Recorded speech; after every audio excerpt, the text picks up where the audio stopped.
Hi folks, Chuck Black here. We're doing 52 weeks of Python. This lesson is about data normalization. That's week 17 and we're talking about data normalization. What is that?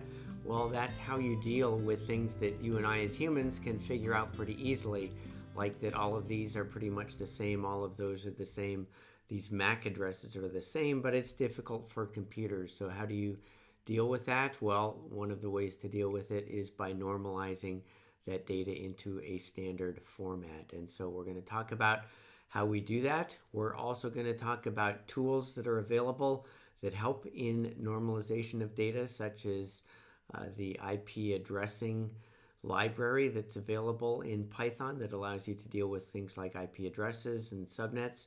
So we're going to talk briefly about that, not a huge amount of detail.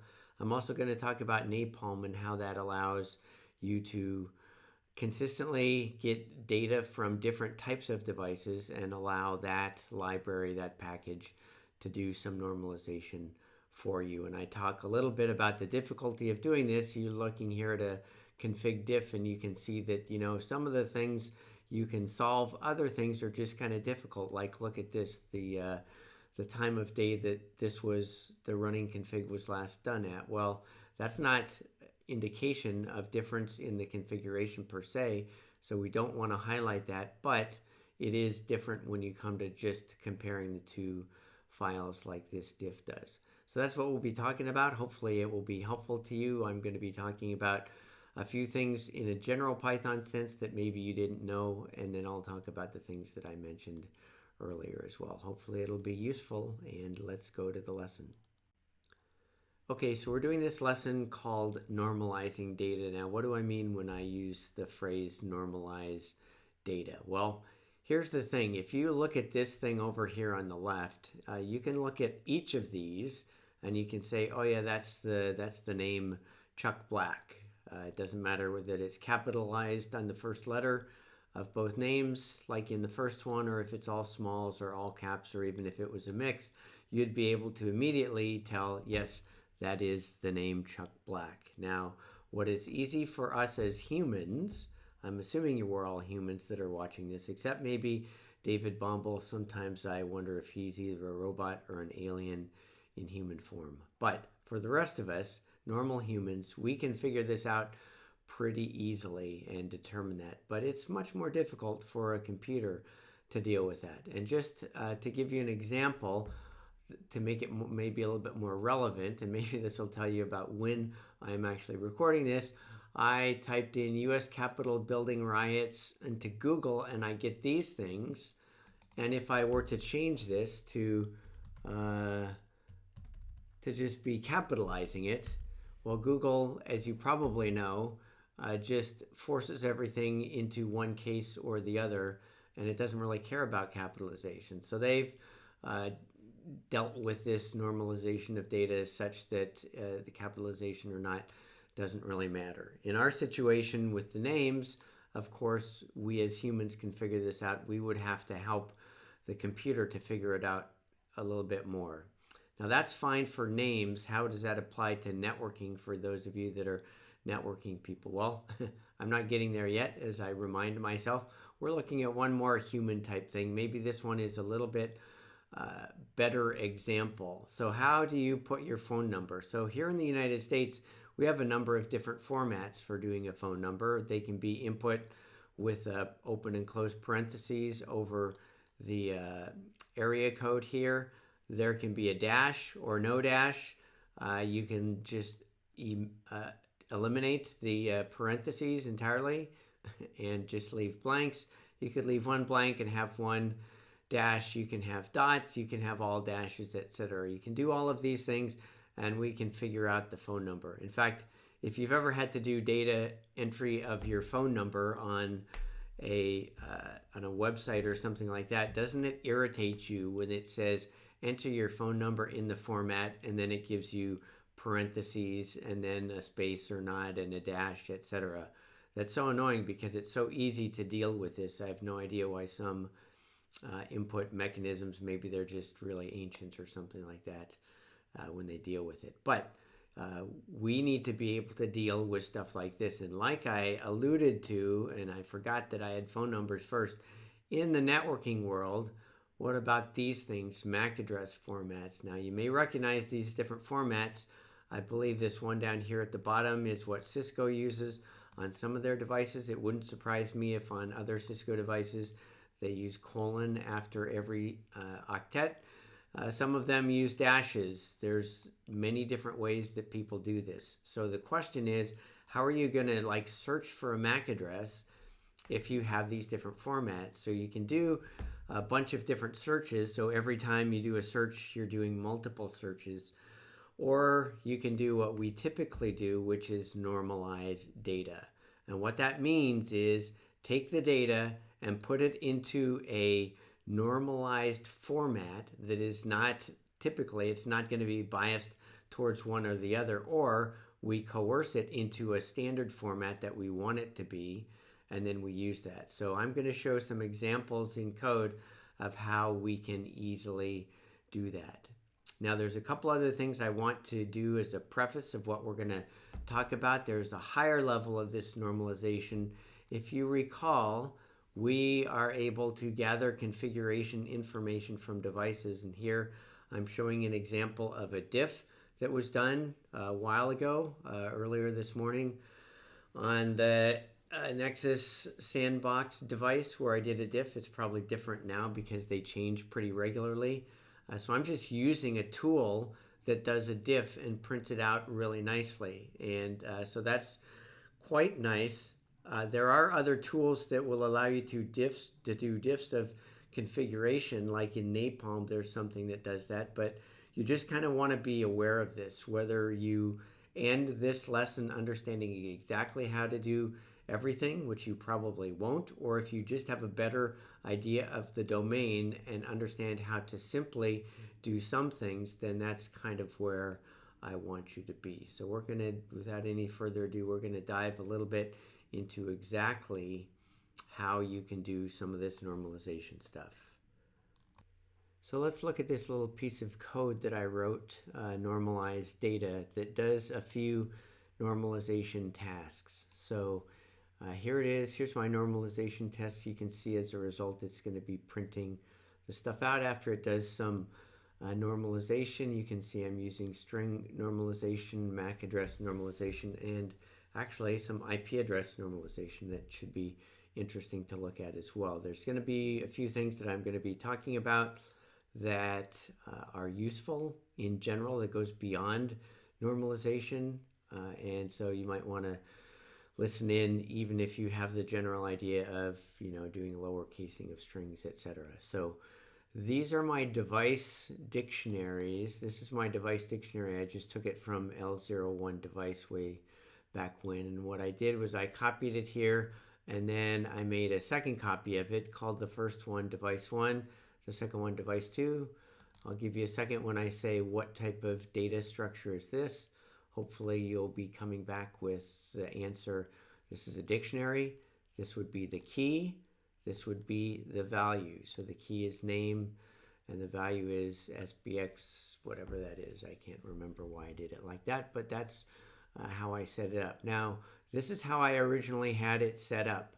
Let's suppose I have another device or I have information about another device and I want to compare it against the first device to see if it's the same. So this is a little bit nonsensical, but what I'm going to do is I'm going to try to do comparisons of the name of these two. Now, if you look at this and you look down here, you can say, oh yeah, that's the same one. Or if you look at the vendor, is the vendor the same? Cisco, yeah, it's the same. But if we did a Python comparison of device 1 with the key of vendor and device 2 key of vendor, it would come back as false, that they are not the same. And if you look a little bit closer, you'll see that this one has a small c and this one has a big capital C. And I've done some other stuff. Let's see, did I do anything here? No, I changed NXOS. I can't remember if I did other ones as well. Yeah, I did the model. Did I do something to the model? I don't see that I did anything to the model. I'm still comparing it anyway. But how might you do your comparisons? So one alternative for doing normalization, and this is general, so I do want you to listen if you want to have a little bit of background on how to handle situations like this. One strategy, and this will be true for all the stuff we're going to look at, when you get information, let's say that a data entry person entered this information, would be to modify it before we put it into, let's say we're using a database like we are with Quokka. One idea would be to modify it when it goes into the database so that we know that we have put all of the data into a standard form. So when we do comparison, this will have been changed maybe to a capital C. And this one here, maybe this is the standard way of doing it, and it will be capital SBX, etc. Now that's one way of doing it. The advantage of that is that when you then do comparison, you don't have to do anything special. You can just do a straight up comparison. The downside is you may have lost some detail that was entered by the user that maybe they care about. Maybe they want it to be, lowercase nxos because that's how they deal with it, and they don't like the fact that we've changed it for them. There could be a number of reasons why you might not want to change the data that the user entered. On the other hand, if you don't change the data, how do you then do comparisons? And for string comparisons, you have a couple of options, and I'll show you the easy one first. Here's the easy one. I say device one, and I'm going to look at name and vendor and model and OS. So I'm going to compare device one name to device two name. But wait, look what I'm doing. I'm specifying .lower. What does that do? That coerces or that forces this value that we're going to be using here to be the lowercase version of device one. It does not change device one subname. It just lowercases it for the purposes of this comparison. And the same with device 2 subname. It just performs this lower.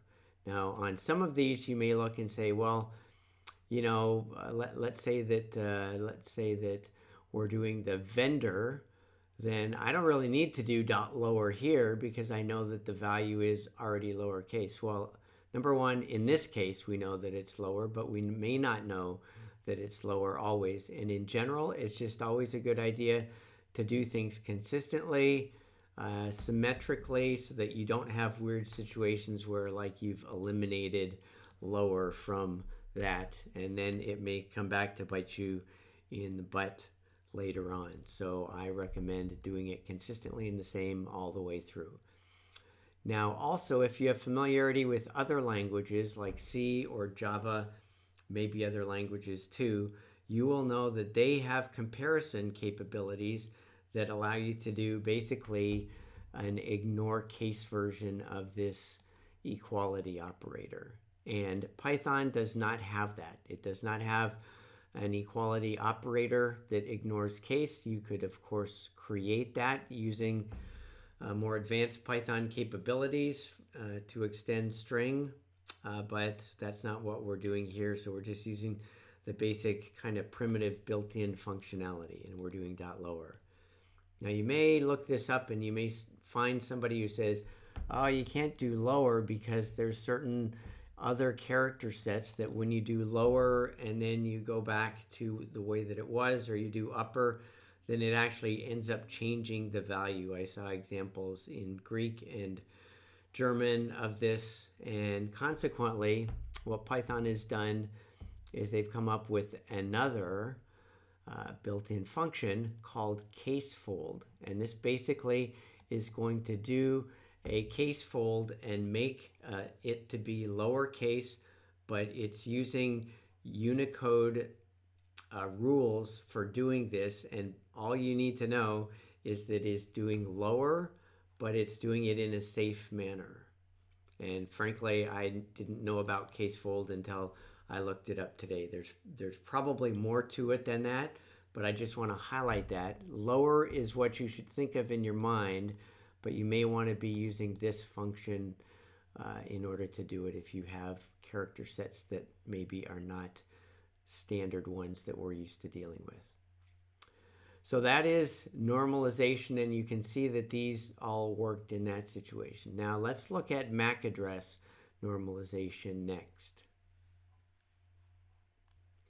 So with MAC addresses, as you've seen, we have a number of different ways that are legitimate ways to display MAC addresses. One is this colon format. There's also the possibility that things will be capitalized. So there's colons with capitalization. This is one of these 2 octets, dot 2 octets, dot 2 octets ways of doing things. This is the method of doing it, which is using hyphens. And in this hyphen situation, I'm also using all caps just for grins. I made a wacky one, which is somebody clearly was high on drugs or something like that when they came up with that MAC address, but I figured why not try to handle it. And here I have the same thing, but it's normalized. So if I was going to be changing things and comparing it with a particular value, what am I comparing it against? Notice these are all the same, A0, B1, C2, D3, E4, F5. This is the normalized version of it. So it's, you can see I'm going to lowercase it, and I am going to take away all of the extra decoration in the form of colons or periods or dashes. So let's have a look at what this code does. And this is interesting, maybe just for those of you that are newer, you'll get a general idea. I want to point out a couple of things. The way that I did this one is I created, what do we call this in Python? We call this a function.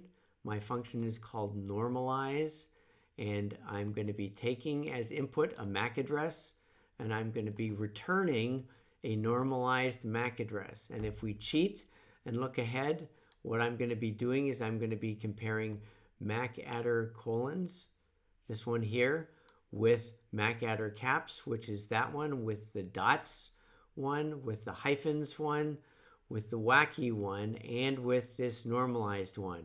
So I'm doing this comparison of all of them. Now, this is what my tool, my external black formatter tool, that's how it likes to have the standard formatting of an if statement such as this. So I'm comparing all of these to each other. It formats it within these parentheses. And so it's doing this comparison, and if they're equal, then it says MAC address normalization works.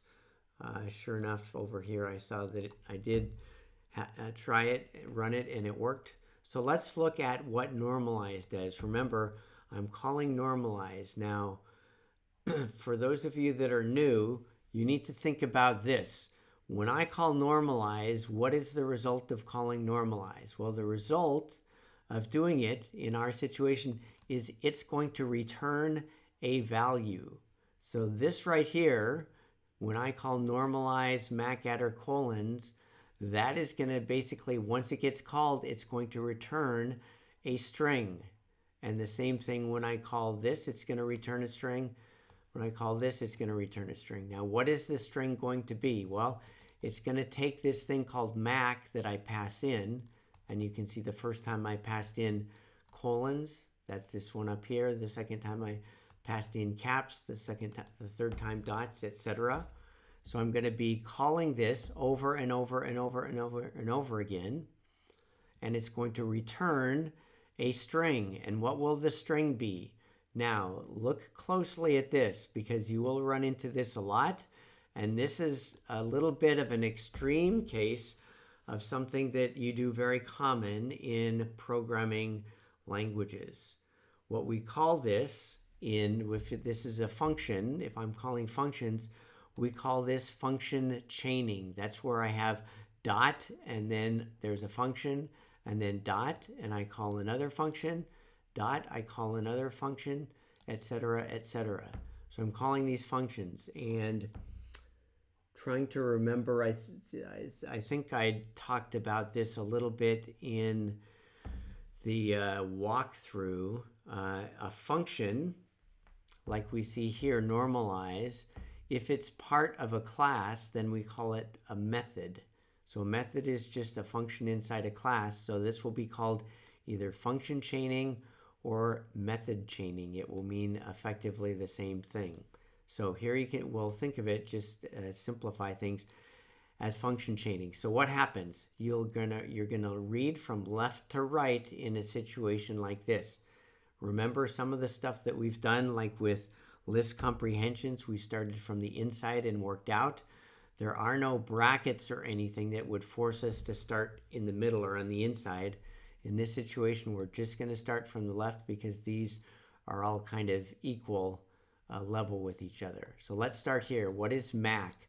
MAC is going to be a string that gets passed to us. MAC address colons in this situation. Okay, now I'm doing dot lower. And we know enough from up here, if we didn't know it before, that dot lower is going to change the string into lowercase. So I'm going to do MAC dot lower. So I'm going to lowercase my MAC address string. Now, what is the result of calling MAC dot lower? Let you think about this. What is the data type of the thing that gets, what is the thing that gets returned? It's going to be the MAC address that I passed in right here. So whatever got passed, it's going to be that, but it will be in lowercase. All right, we can see that right there. Now, what is the data type of that thing? And if you're following along, then you'll say, well, that's a string because we passed in a string and all we did was we lowercased it. So it's still a string. It's a different string, but it's a string. So now I have a string, which is what? It's exactly the same as what got passed in, but it's lowercase. Now I'm going to take that string and I'm going to say dot replace. And so dot replace is going to, I can't remember if we did this before. I think that we did in talking about strings. What does replace do? It kind of does what you think it would do. What's it going to replace? It's going to take every colon and it's going to replace it with nothing. So it's going to take the colon away. So it's going to be removing the colon from that string. Okay, so first we had the MAC address, then we did a lower, and that ended up with a string which is now lowercase. Now we do a MAC address dot lower dot, now we're doing dot replace on top of it. So we're taking that string and we're doing dot replace. Now we have that same MAC address that's lowercase and that has all colons removed. So what if we're passing in this one? Well, it doesn't have anything to do. It doesn't have to remove anything. But what if we passed in this one? Well, at that point, it would have removed all the colons. And what is the result of a replace? The result of doing a replace in Python is you end up with a data type of string. So now this is a string which has been lowercased and colons removed. And now what are we going to do? We're going to do another dot replace, and we're going to replace the period or dot with nothing. And now for something like this or something like this, we will have the dots removed. And then the last thing that we're going to do, the result of that is a string, we're going to remove the hyphens. So all this does is it basically takes whatever was passed in and it's going to return this in our example. Doesn't matter if we pass in colons or caps or dots or hyphens or wacky. So wacky, what does that have? That has capitalized, that will be lowered. That has colons, a colon, it will be removed. It has a dot or two, those will be removed. And it has a couple of hyphens, that will be removed. So all of these end up being exactly the same as what you see right here. Lowercase, all of the special characters removed, just the plain MAC address with the bytes that they are, the octets that you can see. All right, so hopefully that's a good description of the MAC address normalization that we could be doing in order to compare them with each other. So let's move on to the next type of normalization. This one also has something a little bit interesting with MAC addresses. We had function chaining. Here we're going to actually be using classes that have been defined specifically for the purpose of IP address. Now, we could write our own IP address normalization code like we did with MAC address, but MAC address is really pretty easy, and it was fun, hopefully a little bit fun, and it helped to describe some of the functionality that's available in Python. IP address, I've written my own normalization routines. They can be a little bit cumbersome and difficult to explain to folks. So what we're going to do instead is we are going to use a Python package and class that has been defined. Now, this didn't used to be part of Python because, like normal, us networking people are kind of second or third class citizens in general. We're the last thing that gets added, but around, I can't remember, Python 3.4, 3.4, 3.5, somewhere around there, Python added this IPv4 address class, and it added this package called IP address, which has a number of interesting functions that may be of use to you if you're a networking person. But this is going to be especially useful to us because it is going to provide normalization functionality for us. So let's scoot on down here. I've defined 3 different versions of 10.0.1.1. One looks exactly the way I just read it. One looks the same, but it has leading zeros all over the place. And this one has sometimes a couple leading zeros, sometimes one leading zero. It's just kind of free form. And so what are we going to be doing in this situation? We are not having to normalize this. We are just using this IPv4 address class, which is something that if you end up doing stuff in Python for networks, you will be using things like this a lot. You can get subnet information from an IP address. You can compare subnets. You can see if an IP address is in a subnet. You can do a whole bunch of interesting stuff. Right here, all we're doing is we are creating an object. Now, I'm talking a little bit about object-oriented stuff. We're not going into that yet, even though we are sometimes a user of object-oriented functionality even before we know how to write it ourselves. But this is something that you will begin to get more comfortable with. In general, notice the naming of this. It's different than our naming, right? And I've mentioned this in the walkthrough for Quokka. Our naming in Python, and I didn't go into a ton of this, but it uses what we call snake casing, where your different words or portions of words are separated by an underscore. That's what Python does, and that's just how everybody tends to do it. In fact, IP address here, that looks like that. But hang on a second.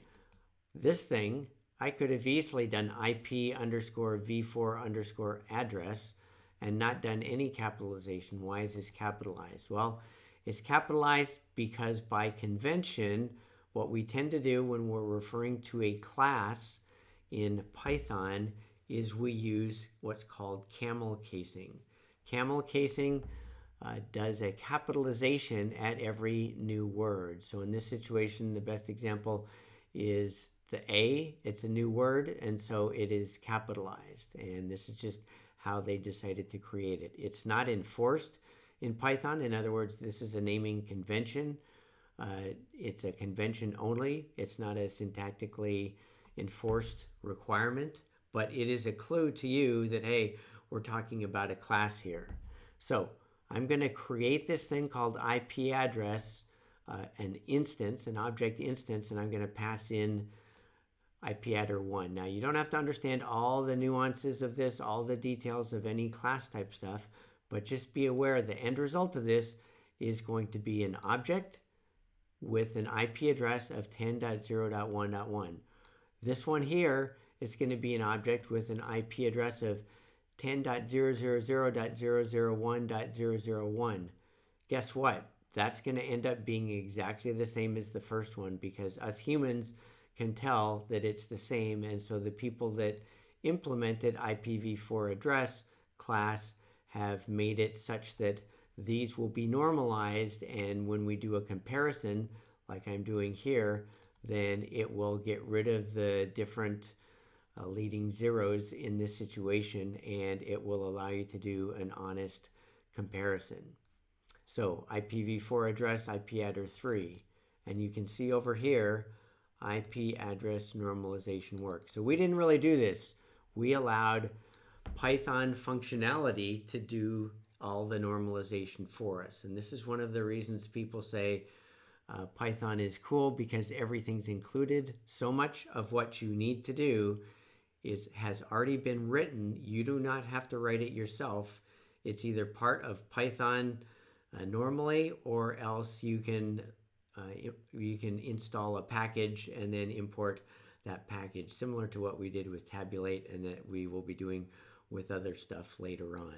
So I'm just letting you know this is what normalization is taking place behind the scenes. We didn't have to do it, but that happened at some point in time. And that's exactly what we'd want, right? We would want these to be the same. We don't want them to be considered differently. And if somebody were to be entering this data and they added like 0, 1 or something, we would want it to reflect what it really truly was, which was effectively 10.0.1.1. So that's using the IPv4 address class in order to do our normalization for us. Okay, so the last thing that I want to talk about here, you can see I didn't write any specific code in here because we have some code elsewhere that deals with this a little bit, but I'm calling this device data normalization. Really what I'm talking about is instead of using little tiny snippets of data like IP addresses or MAC addresses or strings related to names and such, then I want to talk about communicating with devices, because if you're a network person, then this is something that you may want to do. Now, I'm not going to go into details about Napalm, which is what Quokka uses significantly for what it does, but I do want to give you a general overview so you have an idea and understand what it kind of does for us, because part of what it does is data normalization, data that you get from a device. So I'm going to go over here to my Napalm example, and I'm going to scroll up to the beginning of this. Now, let me just briefly run through this and look at it from a high level. The first thing I'm going to do is I'm going to go to Napalm and I'm get a network driver so that that's for an iOS type of device. And then I'm going to communicate with the device. I'm going to connect to it using this information. And then what I'm going to do once I'm connected to it is, and this is a little bit, there's a lot of parentheses, so you kind of have to work out from the middle here. But if I look in the middle, I can say I'm doing device. This is the thing that we just created, and don't worry about the details of this. Device.getFacts. That is a Napalm method that I can call that will return me facts about the device, such as the vendor and the model and the version and things of that nature. Uptime, I think, is another thing that we get. Another thing that I can do is I can call get interfaces, or I can say get VLANs, or get me SNMP information, or interfaces counter, or environment. These are all methods that have been created within Napalm for me to call. They're basically functions that I can call to get this information. Now, as you know, as well as I do, Napalm works for many different device types. And if it's talking to a Junos device, it will do one thing. If it is talking to an HP device, it will do something differently. If it's talking to Arista or Cisco or whoever it is, it will do something differently. And even within Cisco, you need to make sure you specify the OS so that it has the driver type correctly, like iOS or Nexus or whatever it might be. So one thing that it's doing is it's going out and communicating with the device and getting information. The second thing that it's doing is it's attempting to pass back some form of normalized data. So if I go to my Cisco device and I say, get me the interfaces, what I would like Napalm to do for me is, if I'm talking to a Junos device, then number one, it will use netconf, and number two, it will return interfaces in Python data structure format that is going to be consistent with the data that I get back when I talk to an iOS device, for which it is going to do an SSH.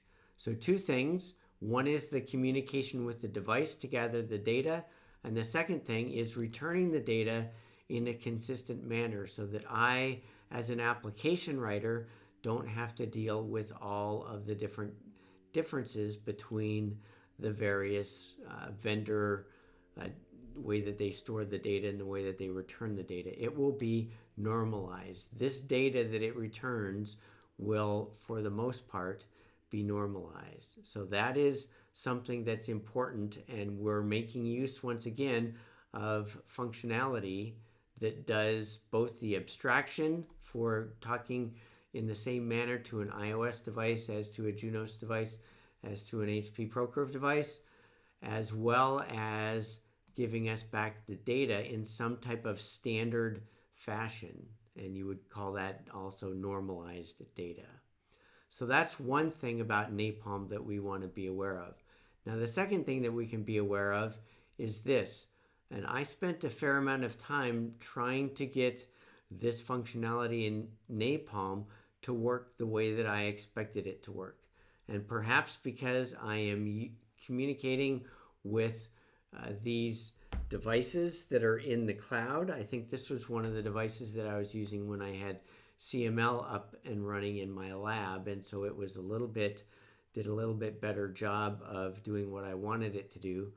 But Napalm will compare a given file which contains the configuration with what it gets from the device. And so it will go and it will do a diff, an intelligent diff, I'm suspecting, and it will tell you the lines that are different. And when I have done this in the past, what I ended up seeing was that it was telling me that things were different when in fact it was just something more innocuous, like the heading or the welcome message. And you may say, well, yeah, everything in the configuration, if anything's different, then it should be highlighted as such. And I would point you to this example here. And if I look at the very top of this, you can see running configuration last done at, and it gives a particular time. Well, that's not really configuration data. I mean, it's data that's stored on the device, but it is not something that I want to be highlighted in a merge candidate comparison, because really what I care about is my routing table defined correctly, are my ACLs defined correctly, is my QoS defined correctly, etc. All of these things need to be configured correctly. I don't really care so much about this, and I was hoping that Napalm did this correctly, and it may very well be that it's just my usage of this particular functionality within Napalm that was causing the problem. But what I want to convey to you guys is this. This is stuff that I'm still working on. We will be looking at this just so that you know. When we come back here, it's in Module 4 networking. There's not a whole lot in files, so I'll be getting to it relatively soon, and I'll be talking about Git and Jira, etc. And unit testing, but I will be getting to Napalm. You can see I have this example and I have the config example, which is what we're looking at right here. But one of the things that we want it to be doing is, kind of normalizing data, so we make sure that across our different devices, at least in an ideal world, the configuration is done consistently. So this is something, maybe it's more advanced to consider, but it is something that, the Napalm developer and implementer needs to be aware of, is how do you take different device types and return similar information so that when you're looking at the VLAN configuration, you can make sure that they are configured consistently. And like I say, I'm not 100% sure that it works as advertised, but it will be something for you to learn, and you may have interaction with it in the future. So I figured I would bring it up in this conversation about normalized data. So hopefully this gives you an idea of how to normalize things, the simple stuff that we talked about here, and also a little bit of peek ahead at Napalm and what it does for us in the normalization realm. Okay, so that's it for the lesson. Let's quickly review what we talked about. The topic was data normalization, how to deal with things such as this that actually are easy for us humans to figure out, but hard for computers. And we deal with it by normalizing the data. We showed you that you can lower case all of your stuff to get rid of case issues, and I told you about casefold, which is another function that you can call that's a little bit safer than just doing lower. We talked about normalizing MAC addresses. We talked about IP addresses and how you can use this IP address class, which comes from the IP address package in Python, in order to have normalization work for you. So here I have some examples of these. And then we talked a little bit about Napalm. In Napalm, there's different things that we can do that allow us to get data from different types of devices, not worrying so much about whether it's Cisco or Juniper or whatever. And that is good, but it also will do us things for us, things like getting interface information, get VLAN information, and normalize the data for us. So just letting you know that that's available. We'll be talking more about Napalm when we get a little bit further into the class. Hopefully this class was useful and you understand a little bit more than you did before. Oh yeah, one thing that we did talk about here was function or method chaining. So hopefully it's been useful. Hopefully it gets you a little bit further along the path to becoming a more proficient and efficient and competent Python developer. Thanks.